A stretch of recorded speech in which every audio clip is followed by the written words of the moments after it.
Buen día, soy María Victoria Doncino del Grupo 23 y voy a contar brevemente nuestro trabajo práctico integrador. Nuestro análisis se basó en la Torre Kobe en Japón, construida por Nikken Sakai Company en 1963. El objetivo propuesto fue relacionar la obra con los diferentes conceptos matemáticos estudiados a lo largo de la cursada. A su análisis podemos aplicarle conceptos como las cónicas, las cuádricas, topografía y estadística. La Torre Kobe tiene como función principal la de ser un observatorio. Su estructura es un hiperboloide de acero rojo de 108 metros de altura.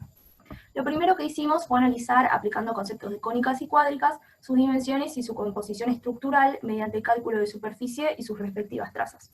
Concluimos en que la obra analizada es una hipérbola de revolución generada por la rotación alrededor de uno de sus dos ejes de simetría. Dependiendo del eje elegido, el hiperboloide puede ser de una hoja o de dos, donde su curva es negativa hacia el interior. Además, es una superficie doblemente reglada, lo que significa que se puede realizar con un entramado de vigas rectas, siendo así una estructura más fácil de construir y más resistente.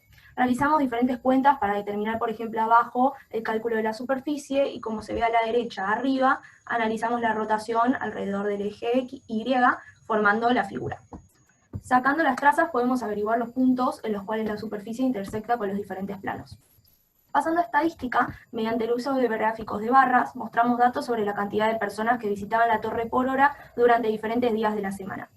Sacamos el promedio de cada horario semanal y supimos diferenciar los diferentes niveles de concurrencia.